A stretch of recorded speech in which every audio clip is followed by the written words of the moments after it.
A fire continues to burn inside a pair of Toronto high-rise buildings for a fifth straight night. Shauna Hunt joins us now from East York. And Shauna, this fire has been an absolute nightmare for both residents and first responders. Yeah, that's right, Cynthia. This fire has, this has been a real conundrum for Toronto fire crews. In fact, the chief says he hasn't seen anything like this in his 30 years on the job. This fire, it's been smoldering in the walls for several days now. And the problem is they just can't get access to the burning material. This is the material, which is combustible particle board that was placed between an expansion joint. That is causing us the problem. The fire chief giving us a show and tell to better explain what crews have been dealing with and why hundreds of residents are still displaced with no timeline to return home. This fire began on Thursday afternoon, and despite around-the-clock efforts, it continues to burn.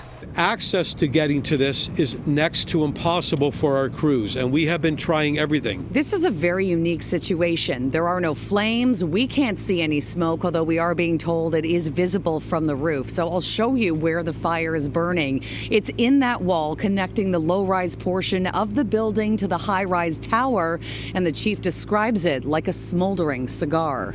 We have been making entry points in different parts of the building, trying to access the concrete, applying water, applying foam. The challenge is, again, it is behind a large section of the building. And again, that is why the engineers right now are literally in a room trying to come up with other ideas on how we can more quickly and expeditiously extinguish the fire. One resident who lives near the firewall shared video of her unit that was taken during the 5 minutes she had over the weekend to gather a few things. My unit is totally damaged because we're in the wall. Totally damaged. Everything garbage. The entire complex, more than 400 units, had to be evacuated due to high carbon monoxide levels. Many residents are now staying in hotels, including Joanne, who tells me it was tough getting that update from the fire chief. It became more real for all of us that this was serious. It's going to take time, as he explained. Generally, I think people are anxious. The general mood is let's get home as soon as we can. While many people are staying with friends and family, almost 300 residents are being assisted by the Red Cross, and emergency supports like food, shelter, and access to basic hygiene products are now being extended until at least Thursday. We all feel very lucky that we're here. We're not in a tent. We're not in an evacuation center. And, really, it's an inconvenience for sure. And this community has really come together. They're sending messages back and forth. Neighbors are checking on neighbors. This is something we often see in emergency situations. And I can tell you that once the fire is out and these buildings are deemed safe, plans right now, they are in the works to get these people back to their homes without delay.